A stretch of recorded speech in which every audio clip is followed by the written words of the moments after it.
উচ্চ প্রাথমিকের চাকরি প্রার্থীরা তারা আজই পথে নেমেছিলেন।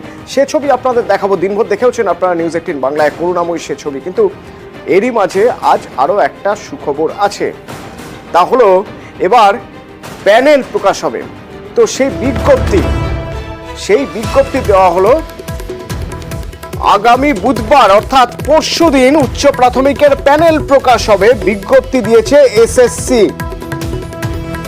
2016 সালের মেধা তালিকা প্রকাশের এই বিজ্ঞপ্তি এসএসসি আজই দিয়েছে।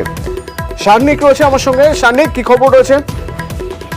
2016 সালে যারা এসএসসি দিয়েছিলেন আপার প্রাইমারির পোস্টের জন্য, তাদের জন্য এবার কিন্তু একটা ভালো খবর বলা যেতে পারে। কেননা দীর্ঘদিন ধরে যে আইনি জট ছিল, সেই আইনি জট কাটিয়ে গত মাসের অর্থাৎ অগস্টের 28 তারিখ হাইকোর্টের ডিভিশন বেঞ্চ নির্দেশ দিয়েছিল যে আগামী 4 সপ্তাহের মধ্যে এই প্যানেল প্রকাশ করতে হবে, অর্থাৎ যে মেরিট লিস্ট, সেই মেরিট লিস্ট প্রকাশ করতে হবে। এক্ষেত্রে একেবারে 28 দিনের মাথায় অর্থাৎ আগামী বুধবার সেই প্যানেল প্রকাশের দিন কিন্তু এসএসসির তরফে জানিয়ে দেওয়া হয়েছে নোটিশ প্রকাশ করে। যদিও আজকেই আমরা একটা ছবি দেখতে পেলাম, এসএসসি ভবন অভিযান ছিল যারা আপার প্রাইমারির যারা, সেই ছবি একবার দেখাতে চাইবো সার্নিক, সেই ছবি একবার আমরা দেখাতে চাইবো। দেখুন, আজই বিজ্ঞপ্তি প্রকাশ হয়েছে।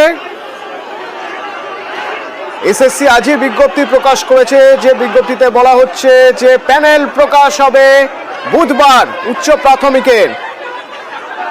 আর তার ঠিক আগে আজই করুণাময়ীতে দেখা গেল আপার প্রাইমারি চাকরি প্রার্থীদের মিছিল, তুমুল উত্তেজনা, সেখানে বচসা, ধস্তাধস্তি।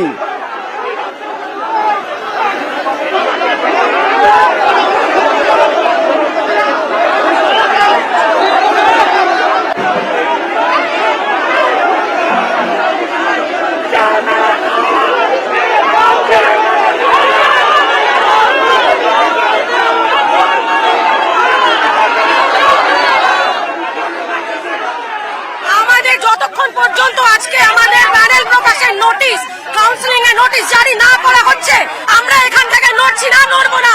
10টি বছর ধরে শীত, গ্রীষ্ম, বর্ষা, বসন্ত, পুজো সবকিছু আমাদের সাথে সবকিছু নিয়ে বঞ্চনা করেছে। মুখ্যমন্ত্রী, শিক্ষামন্ত্রী সকলে প্রতিশ্রুতি দিচ্ছে, বারংবার প্রতিশ্রুতি দিচ্ছে, একবারও কোনো প্রতিশ্রুতি মানছেন না তারা।